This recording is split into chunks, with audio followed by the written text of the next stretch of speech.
Hayyee jalqaba irratti maqaa keetii fi maqaa nama qoruuf dhuftee nuuf ibsi. Maqaan kiyya Yediin jedhama.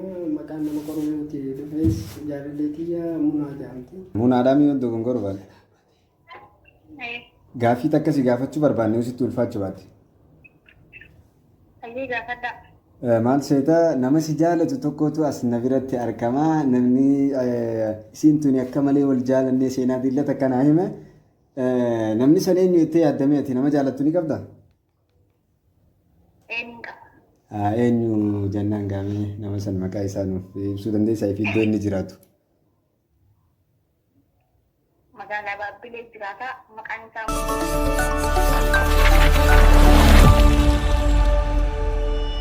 Hashamaa harka fuunee kabajamtootaa fi jaalatamtoota hordoftoota keenyaa kun sagantaa qormaata jaalalaati. Sagantaa qormaata jaalalaatti irratti akkuma beekamu namoota seenaa nama gammachiisuu fi nama boochisuu nama kofalchiisuu qaban asirratti isin dhiheessina. Bakka nama gammachiisutti seeqaa, bakka nama gaddisiisuttis obsaatuma nufaana turaa isiniin jechaatiin hara bahar isin dabarsaa baharii wajjin turtii gaarii.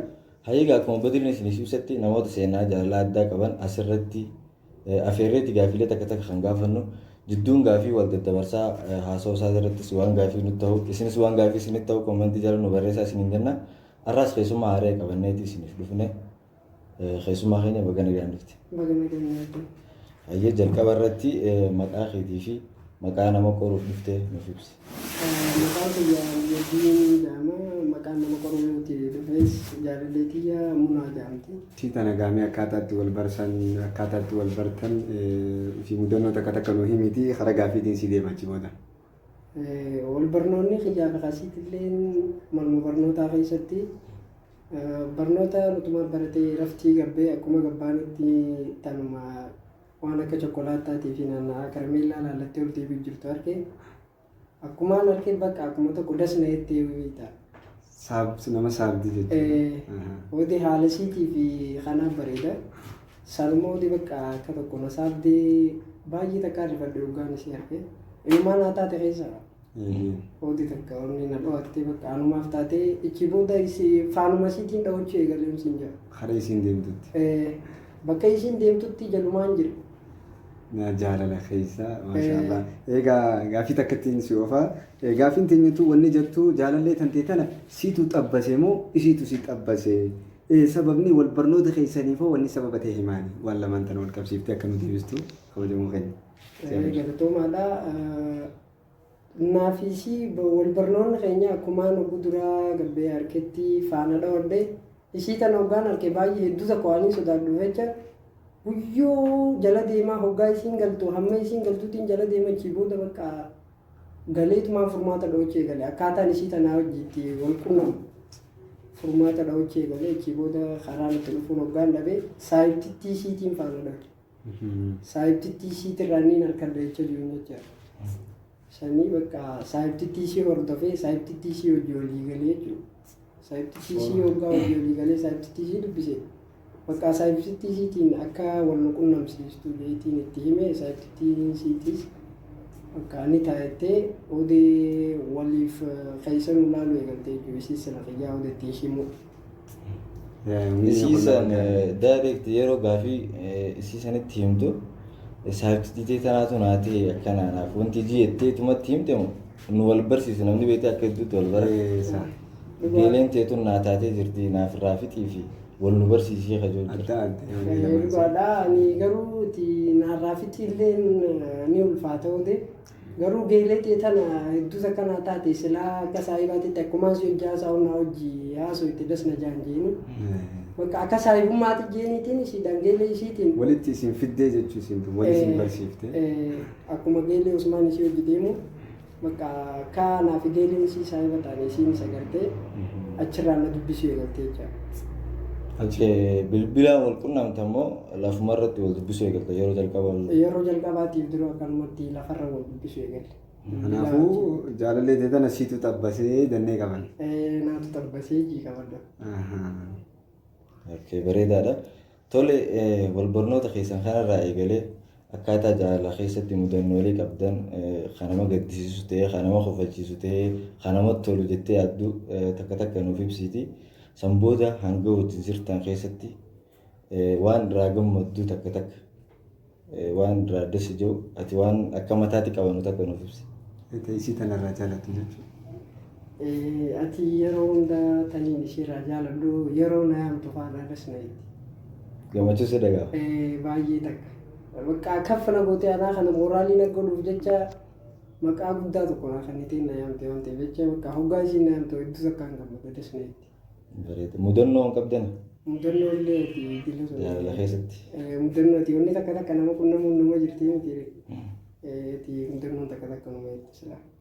Okay, yoo dandeesse silaa mudannoo san takka lama nuuf ibsite bareeda. Harraa yaadatte. Waan addaa walitti dabarsitan jaalala keessii hannuu keessatti fakkeenya akka maaliin si godha waan akkasii saayibbaan fa'aa hojjetaa jallaatti bittee si eeguu wal aarsitanii faasitti aartee waan taateef waan akkanaa kana keessa bahe. Ati waan akkana keessa illee hedduun jira yeroo baay'eeti naaf isiin wal qunnamtiin teenyaas mana barnootaa waan ta'eef jecha manuma barnootaa keessa wal qunnamne yeroo baay'ee bakka ogummaa akka tasaa ispoortii wanti kana jirtu kan gabbaanu guyyaa tokko akkuma tasaa ispoortii jiran gabbaasan kilaasii irraa waggaa gabbaane bakka roobni eegale jecha yeroo roobni eegale kanaati namayyuu tokko tokko sodaadhaan irraa mana jala dhadhaabbataa miti. Nuti illee naaf saayibban kiyya firraa mana jala kanuma dhaabbachuu jirru ani isiin bishaan kana hedduu takka feeti. Bishaan ni xaafaa waan ta'eef jecha rooba keessa taphachuu. Hindi reaction ayyee. Sanii bakka kanuma rooba keessa taphachuu jirtu jaalalaan isii qabu jechaanis dirqama waan isiin jiiteef jiidhuun qabaree. Hojii keessa. Hojii taphachaa turtanii jechuudha. Okay, bareedaadha. Jaalallee kee kanamee wanni dubartii biraatti irraa adda godhu namni beektee waa hedduuf wal jaalata nama jaalattu kana waan nama kaan irraa adda godhee isa jaalattuutu jira kanaafuu isii waan dubartii biraatti irraa adda godhu yoo jiraate. Dhugaadha wanti isii nama biraatti irraa adda godhee jaalalleen tiyya kana naman tuffattu hedduu naman tuffattu nama namummaa isaatiin kabajee waan ta'eef jecha baay'ee takka na gammachiifti dasna'itti nama tokko nama bakka dureessaa sooressaa hin jettu isiin. Nama hunda namummaa isaatiin kabajee takkitti shanitti eebbis akka na gammachiifte dasna'itti. Egaa asumaanii anis gaaffii takkaan si qaba. Irraa duratti garuu waan takkaan si gaafachuu barbaada. Uumama xiqqoo takka jaalalleen teetuun tasa simitee wayii beekti. Mudannoo keessatti jaalala keessatti yeroon isiin simitee yeroon akkaan isii gadditee yoo jiraate nu ibsiteeti gaaffii takkaan qaba gara gaaffii sanii san deemnaa jechuudha. Ati miidhaan isiin namicha illee miidhaa hedduu miti yeroo baay'ee hoggaaf naaf dawwaltu ani gizee saayibban kiyyaa hojii jiru hedduu silkii hin kaasu. Waan silkii hin kaafneef odee aarteetii tarii lama sitti dawwaltee hoggaa tarii lamarra sitti na dadhabde teekistii takka waa hedduu ittee naaf ergite teekistii hoggaan dubbisee rifadheetiin anis saayibban kiyya keessaa qobabbee dawwaluuf eegale silkii na jalaa kaasuu diddee. Bakka anna saayibtitti irratti hoggaan dawwalu saayibtitti isii as hin jirtu maaliiniin itti dhaqqaree maaliiniin qunnamaa hedduu rakkadde bakka mana isaanii niin dhaqqa yoo niin jee yoo anaafumaatii miti isiif miidhaa siif argaanis bakka kaan godhu wallaalee mana isaanii seenuufillee furmaata meeqaan dhabe dadhabe seenu. Mala gootee jechuudha. Mala godhee furmaata mokkoo. Obboleeyyan gurguddaa dhiiraa faatu jiru boodigaardota. Ni qabdi ka ajaa'ibaa. Wanti seenu nama sodaachise waan laafaa miti. Sammalettuu haati isiitis hedduu akka jabduudha. Nama sodaachifti haati nama dila sun nama hojii wafaluu miti fuula isii odee inni sodaata akka maletti buruja namarra qabdi jechuudha. Bareedaadha meeqa gaaffitti aantu tana gara gaaffii deebinaa.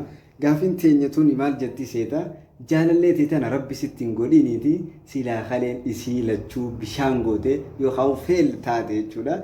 Kalee tee qofaa tahaa fi tan nama biraan taatuu fi kalee teetana takka kannee fi siin jaan maal gootaa jetti.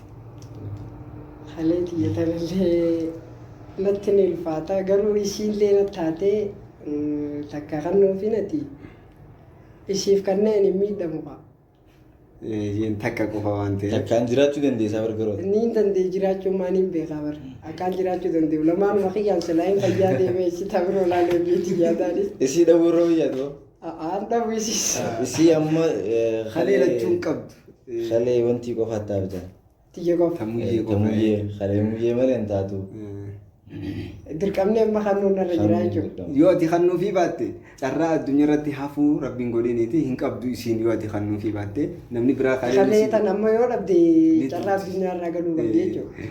Atis kalee lama qabda takka qofa kan ni taafii isiin jaallattu. Karan irratti beekaa. Niin kanaaf rakkoon qabu egaa jiruuf jireenyaa taate niin kanaaf. Sana nutumatti dirqiinsa irraa baasee malee waan kalluu isaanii. Duutii jennaan. Duutii jennaan kan. Tawdu'aatii fi taakkaata jireenyaa ni ulfaata waan ta'eef jecha tawdu'aa tanaati amma yeroo ishee dhuftu eeggattu egaa kannaa taate. Anis waan takka kanneen dureef jecha fakkaatee takka nama kanaaf. Dhugaadha irratti tun dirqama beekte seenaan namni kalee isaa baasee kannee isa dhiistee kan biraa hojjetee ni dhagahamti. Waan akkasiisaa. Kanaafuu jarjaruun tun gaarii miti. Gaarii miti sirrii fakkeenyaaf nama kallee takka kannee fi wanni dhageenya seenaa takka irratti kannee fiiti gurbaan isiin tun maallaqa sanii biyya alaa ta'aniifde achitti kasaartee biyyarraa isa as raafanii dhuftee booda isaa tujjaaraa dhuftee ammaas itti dhuftee maal jetteen isaa tujjaaraa dhuftee. Isaa makiinaa mana qabu haa walitti deebinuu jetteen. Oggo kan inni maal haa jiruuni sila maal jeen gaarii dha. Intal halee taan baasisee kan taan na dhoorkuu deemtaa jedhanii. Taan isaa basiidha. Anillee akkasumatti jaalalasiitiif takka kannee fi yoo na dhiiftee deemtee heerumte illee hin beeku diina sodaachisee akkasittis. Eegana osoo jaartiin ta'in jechuudha. Kun tarkaanfii sirriiti jeetis ni yaada garuu gizees dogongora. Yoonii fi nama kana karaan dafteetti harkattuun jiraatte halee san kannitee fi daftee harkattu. Ishee harkachuu ni dandeessi. Karanatti. Jaalalaan murteessa beekte halee lubbuu carraa lubbuu waliif laachuufis jaalalummaatu sababa ta'a. Amma sagantaan keenya gama xumuraa dhiyaate fakkaata. Gama qormaataa dabaruu wayyamu. Egaa jaalalleen teetuun asuma jirtiimi. Meegaa wayii si gaafadha asuma yoo jaalallee tee tanaaf dawwallee. Akkasi jaalattu wanti jennee wayumaatti fakkaata isi. Maatillee itti fakkaatu akkana jaalattu abdiin qaba. Ni amantaa akka maqaa keemtu. Akka maqaa keemtu abdiin qabe. Ayyeegaa silkiin ilaalluti silkii. Lakkoofsa bilbila. Afaan rabbii kun oolu garuu. Hin beeka. Akkana jaalaltii dhugaa. Isii tana dawwallee fi xiqqoorraa. Duwwaa 9. 85. Egaa dhugooneti akkasii yaamtuu fi maqaa kee nama biraa akka ta'e adda baafanne. Akkana jaalalli abdiin fi qaba. Rabbi akka saabatu.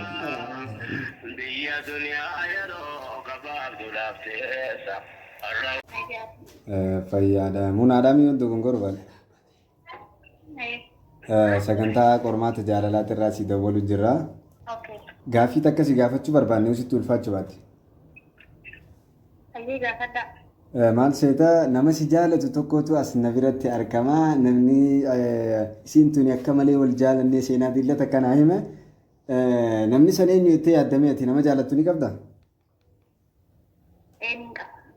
Eenyu jennaan gaamee nama san maqaa isaa nuuf ibsuu dandeessaa fi iddoo inni jiraatu. Magaalaa Baabbilee jiraata. Maqaan isaa Muheddin. Muheddin eenyuti? Muheddin iddoo dhagaa'e. Muheddin eenyuti? Muheddin Mahammad. Oh my god.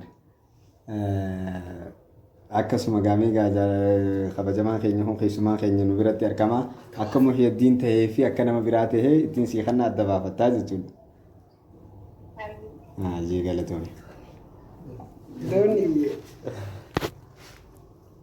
Dooni. Akkam jirtu? Fayyaadha. Gaaffii si gaafata wayii ulfaatti? Anis akkana jaalattu abdiin fi qaba ture bareedaa goote ayyee. Anis haala daranii si jaaladha waan ta'eef jechuudha. Ani caaltee ni si jaalladha. Ayyaati galatoo.